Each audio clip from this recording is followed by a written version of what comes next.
yang bisa saja disalahgunakan begitu. Sebenarnya apa sih yang terjadi di sini? Apakah ini bentuk dari longgarnya regulasi atau memang pengawasan yang kurang?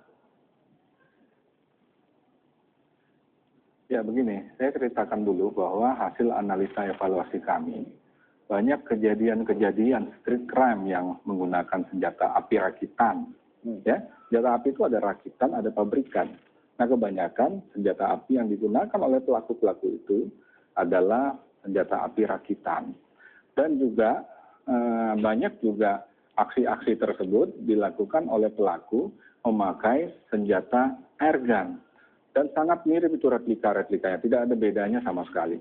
Luar biasa memang dari negara-negara sahabat mengimpor atau diimpor oleh oknum-oknum ya, yang digunakan dengan motif apapun. Nah, untuk itu kita selaku penjamin keamanan, ya, pemelihara dan pengayom masyarakat, kita harus melakukan tindakan-tindakan kepolisian untuk mencegah itu.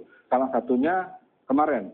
Jadi teman-teman dari Direktorat Reserse Kriminal Umum sudah melakukan aksi itu, yaitu kita dengan strategi penyelidikan melakukan proses undercover buy untuk masuk ke beberapa toko dan beberapa pelaku, dan alhamdulillah kita sudah dapat menyita 106 airgun. Itu beberapa kelompok, dan juga pada saat yang bersamaan beberapa teman-teman dari Kriminal Umum Polda Metro Jaya juga melakukan upaya paksa penegakan hukum terhadap pelaku pencurian kekerasan, pelaku pencurian kendaraan bermotor dengan memegang senjata api rakitan. Sekitar 6 senjata api rakitan dan 1 pengun yang sudah kita sita. Begitu, Mas. Baik, Pak Iqbal, kalau misalnya kita lihat dari pernyataan Pak Iqbal, banyak ada beberapa jenis senjata.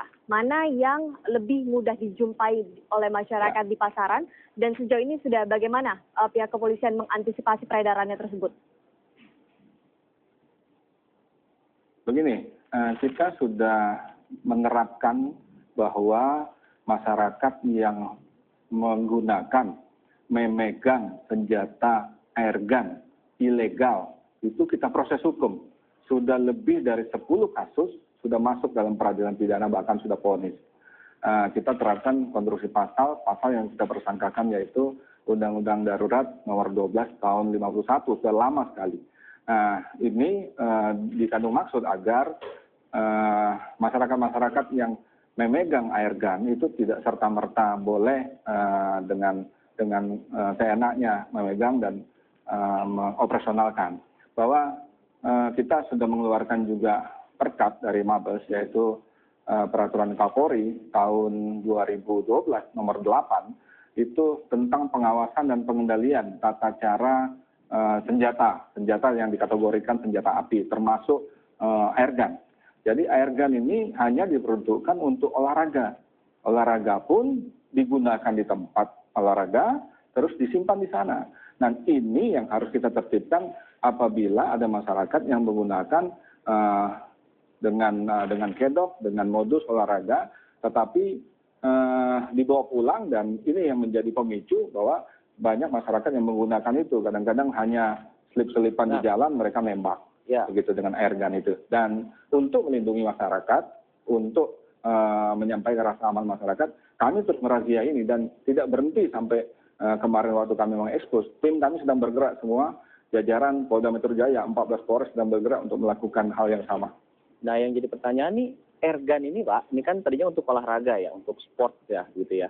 Airgun mana yang boleh dan airgun mana yang tidak bisa digunakan begitulah sebenarnya secara legal oleh masyarakat? Ya, begini, airgun itu masuk ke sini harus tercatat. Maka dari itu kami juga mengajak semua stakeholder yang ada untuk sama-sama mengawasi. Karena kalau sudah terjadi, kami akan proses hukum. Apabila belum terjadi juga kami lakukan pencegahan, karena ada konstruksi pasal yang mengatur itu. Dan masuknya dari mana ini? Maka dari itu mungkin teman-teman dari Bea Cukai dan lain-lain gitu ya, untuk juga aware terhadap masuknya barang-barang ini. Dan menurut perkap itu semua jenis airgun yang digunakan secara ilegal tidak boleh. ini akan ada sanksi hukum, begitu. Baik, Pak Iqbal, kalau misalnya kita lihat kan kenyataannya di lapangan bahwa peredaran airsoft gun ini masih marak seperti itu. Apakah akan dilakukan razia berkala untuk mengantisipasi peredaran ini? Ya, kita terus razia, bukan hanya berkala, rutin setiap hari tanpa berhenti melakukan razia-razia itu. Kita punya teknis dan taktis untuk melakukan penegakan hukum terhadap orang-orang yang masih saja bermotif ekonomi menjual belikan senjata tersebut untuk kepentingan-kepentingan sesaat, dan banyak juga pelaku-pelaku yang memanfaatkan peredaran itu dengan mudah ya. Maka dari itu seperti apa yang saya sampaikan tadi, bahwa kita akan menutup celah ini serapat mungkin dengan proses penegakan hukum. Kita akan razia terus tanpa henti. Tapi kami Polda Metro Jaya ingin mengajak semua stakeholder dan masyarakat juga sama-sama mengawasi itu. Baik. Apabila ada masyarakat yang mengetahui siapa pemain-pemain itu, kami juga akan diberitahu dan kita lakukan proses penegakan hukum. Baik, terima kasih Pak Iqbal sudah menjelaskan kepada kami secara terperinci begitu ya. Semoga upaya ini bisa dilakukan sejalan dengan polda-polda lain di daerah lain, sehingga kekerasan kriminalitas dengan senjata api bisa turun drastis. Terima kasih Pak Iqbal sudah bergabung bersama kami di Kabar Siang. Dan pemirsa, Kabar Siang akan kembali dengan informasi lain. Tetap di sini di Kabar Siang.